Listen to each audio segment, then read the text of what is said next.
Recently, I looked at one of my scrapbooking layouts, and I don't like it.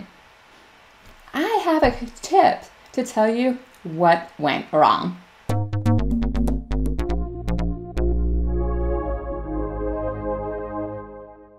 Howdy, I'm Devin Noel Lee, and this is Family History Fanatics, and I love capturing and preserving our family histories and sharing them with the future generations. But you know what? Sometimes I don't always get it right. And in this layout, I am looking and I'm trying to figure out why I don't like it. Now, for those of you who are looking at it, you think, well, because it's not really decorated. That's not the problem. This layout is in the template phase. I have my text, I have my journaling, I have my pictures laid out. It was based on a template I had. What's wrong with it? Now, if you thought that it was because the pictures are funky shapes, that's only slightly part of it. And some of you might think, well, gosh, those pictures have really funky colors. Well, yeah, they're from the early 1980s, but can I get on a soapbox for a minute here? If you are going to make paper scrapbooks, digitize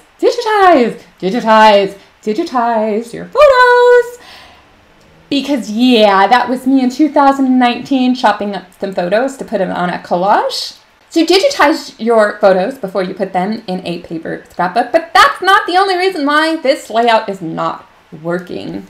So let's step back, visualize it for a minute. Why wasn't it working? Let me go back to the template. Okay, I followed the template. I put a main picture. I mean, I tweaked things up a little bit because I had these funky shaped items, but the overall template works, right? So what's wrong? It's because everything is floating off to space. It's like a ship that's not anchored. I know, I'm waxing poetic, but that's the point. That's the problem. My pictures, my text, my journaling is just on this page floating around for wherever to see. They're not anchored. And when your pictures and your elements are not anchored to your page, it's like a ship in the middle of the ocean and it just wanders. Now, looking at this layout, what you can see that it did well, that template did well, is that all of these pictures and images are touching one another. And that is a very good principle of scrapbook design. You want your elements to be touching each other. I know, it's not like the little kids in the back of the van, Mom, he's touching me. No, that's actually a very good thing. It means that these things all flow together and it helps your eye. But in anchoring, what you want to do is put an additional element that takes these images and makes them touch either the sides, opposite sides, or the opposite corners. Let me explain.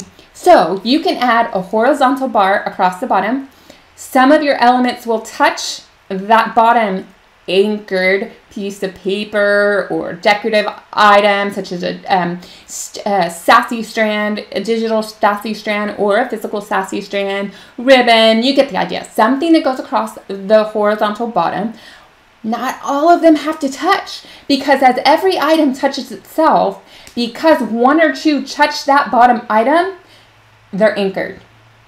But what if you don't want an anchor across the bottom? Well, you can put the anchor on the side. You can have a vertical anchor. As long as a couple of the items touch that vertical anchor, the rest of it flows. But what if you don't like that? You can have opposite corners. The upper left and the lower right, or vice versa, like I have in this example. Now we're getting somewhere. I can't begin to tell you how many examples and samples of people's digital creations for scrapbooks appear in galleries and Facebook groups, and their biggest problem with their layouts is they're not anchored. So, quick fix. But sometimes even with the anchoring, you're still using the wrong layout. Let me show you. So I have the anchoring and it helped things. But the biggest problem of this layout is the focal point. My eyes go right here. to this picture right here. I don't want you going to this picture right here. I want you to see all of these pictures and maybe that one at the end. So how do I fix it? I rearrange and I anchor. Notice how those two pieces of red or maroon color blocks come in from the opposite ends of the page. And then I have the photos clustered. I have them in the left page clustered so you can focus on what I saw on the San Antonio River Walk back in the early 1980s. And then the rest of the photos are around the Alamo, or they involve my aunt or my brother. And then there's that last photo down there in the corner, which was the end of the trip. But you think, well, wait a minute. They're not touching in the middle. Aha! Here's another really cool trick. In paper scrapbooking, we have vellum. Vellum is kind of a semi-transparent piece of paper that you can put your journaling on, and then you can use that to touch the pictures because you really want the color red to be just in the corners, not all the way through, otherwise it's overpowering the journaling. In digital scrapbooking, we don't really have a vellum. What we have is turning down the opacity of a layer. So you can just put a white layer, turn down the opacity so that you can see the paper come through, and now that paper can touch the pictures, and then they're all connected together. Now, here's the layout as finalized as I made it. Could I tweak it some more? Absolutely, but this layout is a world of a difference, better than the previous one, and it all comes back to anchoring. So here's my question of the day. Have you used anchoring to help improve your scrapbook pages? If you have, or if you're just learning about it, I want you to share some of your examples of good anchoring in the comments below, and absolutely put a link to your layouts. Now, if you're just trying to sell products, I'll probably delete your comment, but if you're showing examples of your work that demonstrate good anchoring, then we'll keep it there.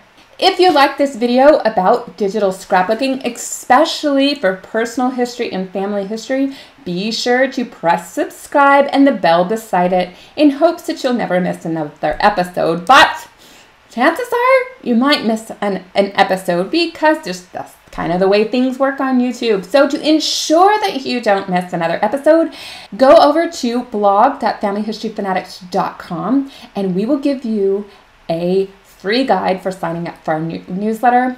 If you don't want to remember the address, the link is in the description below. If you have any questions about family history and personal scrapbooking, be sure to check out our channels on Instagram and Twitter at FHFanatics, Facebook, Family History Fanatics, or our website, familyhistoryfanatics.com.